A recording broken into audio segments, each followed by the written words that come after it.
જય કૃષિ વિજ્ઞાન ખેડૂત મિત્રો, તમારું સૌનું ફરી એકવાર હાર્દિક સ્વાગત છે આપણી યુટ્યુબ ચેનલ જાગૃત ખેડૂત પર। મિત્રો, આજના મુખ્ય સમાચારો પર હેડલાઇન પર નજર કરીએ તો પશુપાલકો માટે આવી છે ખુશખબર। ખેડૂતોને સંદેશો આવ્યો છે નવો। રેશન કાર્ડ માટે એટીએમ મશીનની જાહેરાત। ગરીબ કલ્યાણ મેળાની શરૂઆત થઈ ગઈ છે મિત્રો। પરેશ ગોસ્વામીની મહત્વની આગાહી। 14 જિલ્લામાં ધબધબાટી મિત્રો। મુખ્યમંત્રી આંદોલન પર ઉતર્યા છે મિત્રો। જી હા મિત્રો, તમે સાચું સાંભળ્યું, મુખ્યમંત્રી આજે આંદોલન પર છે। મહિને મળશે 3000 રૂપિયાનું પેન્શન, બાકી ખેડૂતોને 4000 રૂપિયાનો હપ્તો। ખેડૂતોને ગોડાઉન બનાવવા માટે 75000 રૂપિયાની સહાય। પાક વીમા યોજના ફરીવાર શરૂ। ખેડૂતો માટે ટોલ ફ્રી નંબર જાહેર। નવરાત્રીમાં અંબાલાલ પટેલની આગાહી। આધાર કાર્ડ પર વગર વ્યાજે લોન। 1 ઓક્ટોબરથી થશે આટલા ફેરફાર, જાણી લેજો તમે। તમામ ખેડૂતોને મળશે નવરાત્રીની મોટી ભેટ। અંબાલાલ પટેલની ખતરનાક વાવાઝોડાની આગાહી। સૌરાષ્ટ્ર અને કચ્છના ખેડૂતોને મળશે 10 કલાક વીજળી। આ તારીખથી થશે કપાસના ટેકાના ભાવે ખરીદી શરૂ। ખેડૂતો માટે સરકારની મોટી જાહેરાત। ખેડૂતોને ભારે નુકસાને વળતરની માંગ આવી છે મિત્રો। આવો મિત્રો, ફરી એકવાર આપણે સમાચારો પર રીતસરની નજર કરી લઈએ। પશુપાલકો માટે ખુશખબર આવી છે મિત્રો। પશુપાલન મંત્રી રાઘવજી પટેલ જણાવે છે કે પશુ સંવર્ધન થકી દૂધ ઉત્પાદનમાં ટકાઉ રીતે વધારો મેળવવા માટે ગુજરાત સરકાર અદ્યતન ટેકનોલોજીને પ્રોત્સાહન આપી રહી છે। સેક્સ્ડ સિમેન્ટ ડોઝની જેમ જ ગુજરાત સરકાર દ્વારા હવે આઈવીએફ કરાવતા પશુઓ માટે પણ ₹5000 રૂપિયાની સહાય આપવાની છે। પશુપાલકો બહોળા પ્રમાણમાં આઈવીએફ ટેકનિકનો ઉપયોગ કરી શકે તે માટે પ્રાયોગિક તબક્કે બનાસકાંઠા, સાબરકાંઠા, મહેસાણા અને આણંદ જિલ્લાના પશુપાલકોને આ સહાય આપવામાં આવશે। આગળના સમાચાર તરફ નજર મારીએ મિત્રો। ખેડૂતો માટે મહત્વનો સંદેશો આવી રહ્યો છે આઈ ખેડૂત પોર્ટલ ઉપર। સહાય ઘટકો જેવા કે તાડપત્રી સહાય, વજન કાંટા, પ્લાસ્ટિક કેરેટ્સ, ડ્રીપ ઇરિગેશન માટે પાણીના ટાંકા ઘટકમાં સહાય, તે સિવાય અન્ય ઘટકો અંતર્ગત જે બાગાયત ખેડૂતોને આઈ ખેડૂત પોર્ટલ પરથી મંજૂરી મળી ગઈ છે તેવા તમામ ખેડૂતોએ જરૂરી સાધનિક પુરાવા, બિલ તારીખ 2 ઓક્ટોબર 2024 સુધી નાયબ બાગાયત નિયામક શ્રીની કચેરી સહયોગ સંકુલ 5મો માળ, સી બ્લોક, સેક્ટર 11 ગાંધીનગર ખાતે સત્વરે જમા કરાવવા નાયબ બાગાયત દ્વારા સૂચવવામાં આવી રહ્યું છે।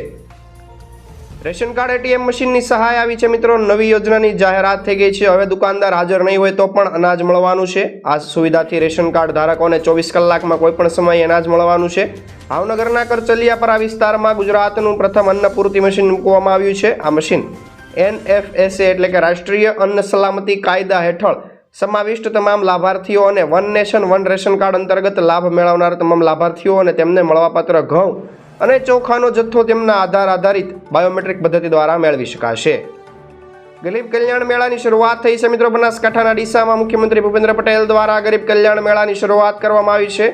દરમિયાન 2 લાખ કરતાં પણ વધારે લાભાર્થીઓને 318 કરોડની સહાયનો લાભ આપવામાં આવ્યો હતો। અત્યાર સુધીમાં ગરીબ કલ્યાણ મેળામાં 13 તબક્કા પૂર્ણ થયા છે અને અત્યાર સુધીમાં 1.66 કરોડ લોકોને 36000 કરોડથી વધારે સહાયનો લાભ આપવામાં આવ્યો છે। ડીસામાં ગઈકાલે એક જ દિવસમાં 11000થી વધારે લોકોને 45 કરોડના સાધન સહાય આપવામાં આવ્યા હતા। કરક તાલુકામાં એક કરીને એમ કુલ 33 મેળાઓ યોજાયા હતા।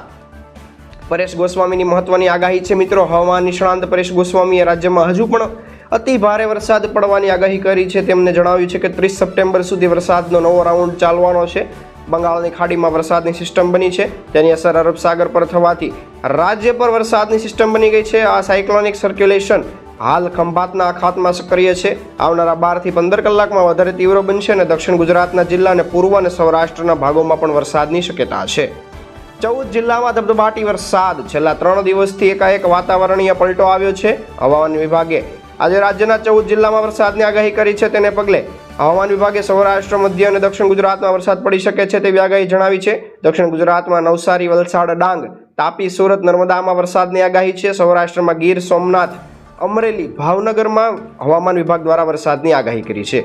આજના સૌથી મોટા સમાચાર જોઈએ મિત્રો। મુખ્યમંત્રી આંદોલન પર ઉતર્યા છે। કોંગ્રેસના નેતા રાહુલ ગાંધીએ અમેરિકામાં જઈને અનામત મામલે વિવાદાસ્પદ નિવેદન આપ્યું હતું। તેના પગલે સમગ્ર દેશમાં ભાજપ દ્વારા રાહુલ ગાંધીના નિવેદનનો વિરોધ શરૂ કરાયો છે। તે અંતર્ગત અમદાવાદના RTO સર્કલ સ્થિત કલેક્ટર કચેરી પાસે ભાજપે વિરોધ પ્રદર્શન શરૂ કર્યું છે। તેમાં સીએમ મુખ્યમંત્રી ભૂપેન્દ્રભાઈ પટેલ પોતે જ જોડાયા હતા। ભૂપેન્દ્રભાઈ પટેલની ઉપસ્થિતિમાં થયેલા વિરોધ પ્રદર્શનમાં ભાજપે કોંગ્રેસને દેશ વિરોધી ગણાવી છે। ભારતીય જનતા પાર્ટીએ મહેસાણા, અમદાવાદ સહિત વિવિધ શહેરોમાં વિરોધ નોંધાવ્યો છે। રાજ્યભરના તમામ જિલ્લાઓમાં હોદ્દેદાર, કાર્યકર્તાઓ સાથે મળીને એક રેલી સ્વરૂપે પ્રદર્શન આપ્યું છે। મહિને મળશે 3000 રૂપિયાનું પેન્શન। છેલ્લા કેટલાક વર્ષોમાં કેન્દ્રની નરેન્દ્ર મોદી સરકાર દ્વારા ખેડૂતો માટે ઘણી મહત્વની યોજનાઓ શરૂ કરવામાં આવી છે। પીએમ કિસાન સન્માન નિધિ યોજના ઉપરાંત કિસાન માનધન યોજના પણ તેમાં સામેલ છે। પીએમ કિસાન સન્માન નિધિ યોજના હેઠળ ખેડૂતોને દર વર્ષે 6000 રૂપિયા આપવામાં આવે છે। તે જ સમયે કિસાન માનધન યોજના હેઠળ ખેડૂતોના પેન્શનની વ્યવસ્થા કરવામાં આવી છે। આ યોજના હેઠળ 18 થી 40 વર્ષની વયના અરજદારોએ 60 વર્ષની ઉંમર સુધી દર મહિને 55 થી 200 રૂપિયા સુધીનું યોગદાન આપવું પડશે। આ યોજનાના ખેડૂતોની વૃદ્ધાવસ્થા દરમિયાન તેમની સાર સંભાળ માટે છે। યોજનામાં રોકાણકારને 60 વર્ષની ઉંમર પછી 3000 રૂપિયાનું માસિક પેન્શન આપવામાં આવશે। બાકીના ખેડૂતોને 4000 રૂપિયાનો હપ્તો મિત્રો પીએમ કિસાન સન્માન નિધિ યોજનાનો 2000 રૂપિયાનો 17મો હપ્તો 18મી જૂન 2024ના રોજ ખેડૂતોના ખાતામાં ટ્રાન્સફર કરવામાં આવ્યો છે। પીએમ કિસાન યોજના હેઠળ આપવામાં આવેલા દરેક હપ્તા 4 મહિનાના અંતરાલ સાથે ચૂકવવામાં આવે છે। તે મુજબ 17મો હપ્તો 18 જૂને 2024ના રોજ ખેડૂતોના ખાતામાં ટ્રાન્સફર કરવામાં આવેલો હતો। કૃષિ અને ખેડૂત કલ્યાણ વિભાગ દ્વારા પ્રાપ્ત અહેવાલ મુજબ લાખો ખેડૂતો પીએમ કિસાન યોજનાના 17મા હપ્તાની રકમ મેળવવાથી વંચિત છે। તેનું મુખ્ય કારણ છે કે ઈ-કેવાયસી વેરિફિકેશન અને જમીન સંબંધિત તમામ દસ્તાવેજો અધૂરા હોઈ શકે છે। આ સ્થિતિમાં તમે કૃષિ કેન્દ્ર પાસે જઈને મદદ મેળવી શકો છો અને તમામ ભૂલો સુધારી શકો છો। તો તમારા ખાતામાં એકસાથે 2 હપ્તા એટલે કે 17 અને 18મા હપ્તાની એકસાથે જમા થવાના છે। ત્યારે મિત્રો ગુજરાત સરકાર જણાવે છે કે પીએમ કિસાન સન્માન નિધિ યોજનામાંથી 2,62,050 ખેડૂતોની બાદબાકી કરવામાં આવી છે। જે ખેડૂત ભાઈઓ ઇન્કમ ટેક્સ રિટર્ન ભરવતા હોય અને છતાં લાભ લેતા હતા, અથવા તો અમુક ખેડૂત ભાઈઓ પતિ પત્ની બંને લાભ લેતા હતા, અથવા તો એવા ખેડૂતો હતા કે જેમને પેન્શન મળતું હોવા છતાં બંને લાભ લેતા હતા, આવા તમામ ખેડૂતોના નામ આ લિસ્ટમાંથી હટાવવામાં આવ્યા છે। ખેડૂતોને ગોડાઉન બનાવવા માટે 75,000 રૂપિયાની સહાય મિત્રો ગુજરાત સરકાર દ્વારા રજૂ કરવામાં આવેલી મુખ્યમંત્રી પાક સંગ્રહ ગોડાઉન યોજના ખેડૂતો માટે અને ઉત્પાદનને અસરકારક રીતે સુરક્ષિત રાખવા માટે એક મુખ્ય તક રજૂ કરે છે। આ યોજના હેઠળ ખેડૂતો તેમની લાળણીના એટલે કે પોતાના પાકના સંગ્રહ માટે વેરહાઉસ બનાવવા માટે સબસિડી માટે અરજી કરી શકે છે। અણધાર્ય વરસાદ અને હવામાનની પેટર્નની અનિયમિત પ્રકૃતિ કૃષિ ઉપજને નોંધપાત્ર રીતે અસર કરતી હોય છે। યોગ્ય સંગ્રહ સુવિધાઓ વિના ખેડૂતો તેમની ઉપજને બગડવાનું જોખમ લેતા હોય છે અને તેનાથી ઘણું બધું નુકસાન થતું હોય છે। આ પડકારને ઓળખીને સરકારે સબસિડી ઓફર કરીને પેક્ડ હાઉસ સ્ટ્રક્ચર એટલે કે વેરહાઉસ ગોડાઉન બનાવવાને પ્રોત્સાહન આપ્યું છે।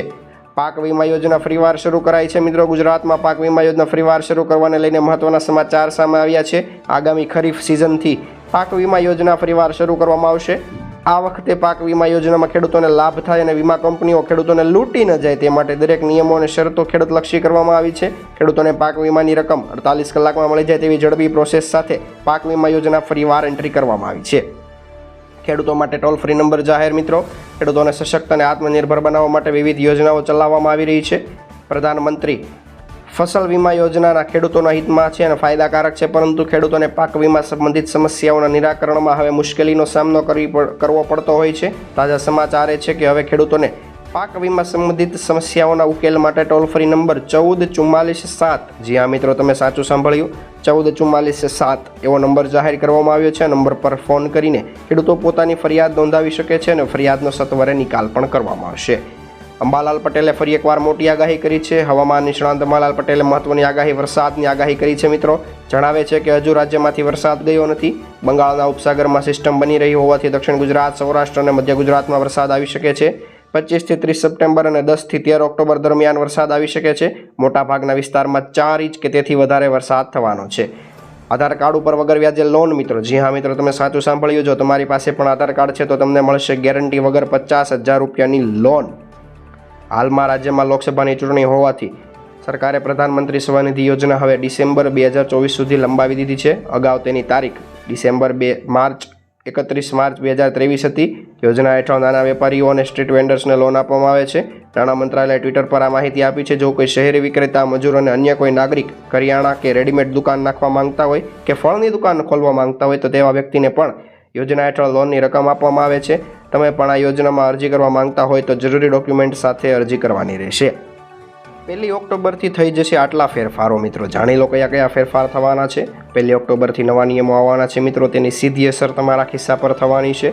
ઓક્ટોબરમાં એલપીજી ગેસના ભાવથી લઈને ક્રેડિટ કાર્ડ ટ્રાન્ઝેક્શન સુધીના નિયમોમાં ફેરફાર થવાના છે। 1 ઓક્ટોબરથી થવાના છે મિત્રો। બેંકમાં બચત ખાતામાં પણ કેટલાક ફેરફારો થવાના છે। એલપીજી ગેસ સિલિન્ડરના ભાવ દર મહિને અપડેટ થાય છે, ત્યારે 1 ઓક્ટોબરથી એલપીજીના ભાવમાં વધારો કે ઘટાડો થઈ શકે છે। તે સિવાય પીએનબી સેવિંગ્સ એકાઉન્ટમાં પણ કેટલાક ફેરફારો કરી શકે છે।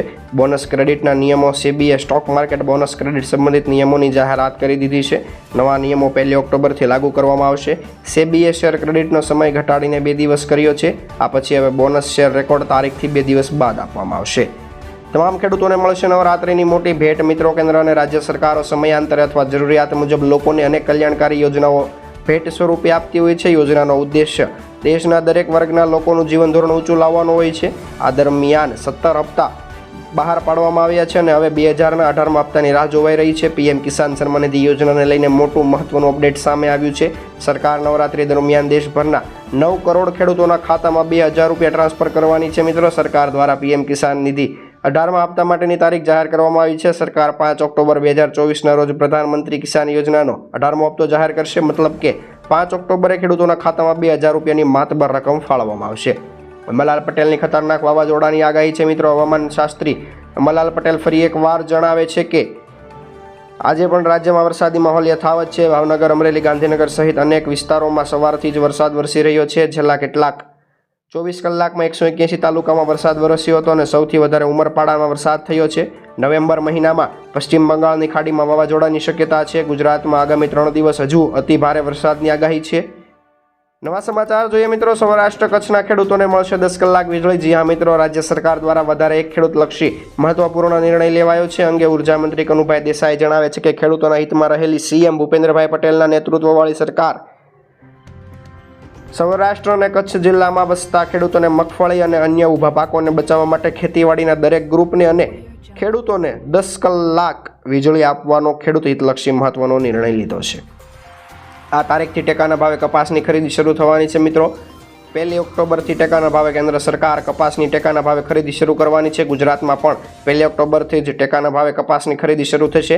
જે ખેડૂતો કપાસ પકવે છે અને 1 ઓક્ટોબરથી ટેકાના ભાવે કપાસ વેચી શકે છે. શરત એ છે કે કપાસ વેચવા પહેલાં ખેડૂતોએ નજીકના કેન્દ્ર ઉપર રજીસ્ટ્રેશન કરાવવું પડશે. સીસીઆઈએ કપાસના ખેડૂતોની નોંધણી શરૂ કરી દીધી છે. ખેડૂતો માટે સરકારની મોટી જાહેરાત. મિત્રો, કેન્દ્રની સરકાર પ્રાથમિકતાઓમાં ખેડૂતોને પ્રાધાન્ય આપવામાં આવી રહ્યું છે. સરકારે દેશની 70% વસ્તી માટે થોડી જ મિનિટોમાં એક અદ્ભુત નિર્ણય લીધો હોય તેવું જણાય છે. પીએમ આશા યોજનાને ચાલુ રાખવાની મંજૂરી આપી દીધી છે. નાણાકીય વર્ષ 2025-26 સુધી આ યોજના હેઠળ કુલ 35,000 કરોડ રૂપિયા વાપરવામાં આવશે. તેનાથી લોકોને ફાયદો થશે તેમજ સમસ્યાઓ પણ ઘણી હદ સુધી દૂર થશે. ટ્વીટ કર્યું હતું કે સરકારે ટ્વીટ કરીને જણાવે છે કે અમારી યોજનાથી ખેડૂતોને તેમના પાક માટે વળતરયુક્ત ભાવ મળે છે, ત્યારે ગ્રાહકોને પણ સસ્તા ભાવે મળશે.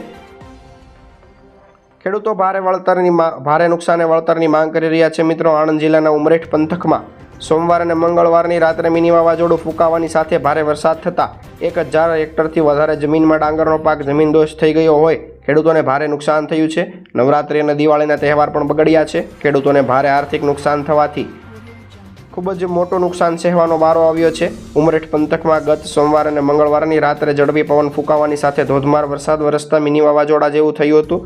ઉમરેઠ સીમ વિસ્તારમાં અને લીંગડા ઝાખલા ગામ સહિતની સીમ વિસ્તારમાં અંદાજે 1000 હેક્ટરથી વધારે જમીનમાં ડાંગરનો પાક જમીનદોષ થઈ જતા ખેડૂતોને ભારે નુકસાન અને આર્થિક નુકસાન સહન કરવાનો વારો આવ્યો છે. ખેડૂતો દ્વારા મોંઘા બિયારણ અને ખાતર પાછળ વીઘા દીઠ 12,000 થી 15,000નો ખર્ચ કરી મહેનત મજૂરી કરતા ડાંગરનો પાક તૈયાર થઈ ગયો હતો. આ વખતે મબલક ઉત્પાદન આવશે અને પોતે પોતાના પરિવાર સાથે સારી રીતે નવરાત્રિ અને દિવાળીના તહેવાર ઉજવી શકશે તેવી આશાઓ સજાવીને બેઠા હતા. આ હતા મિત્રો આજના મુખ્ય સમાચાર. ફરી એકવાર નવા સમાચારો સાથે મળીશું. ત્યાં સુધી જોતા રહો આપણી યુટ્યુબ ચેનલને. જય કૃષિ વિજ્ઞાન.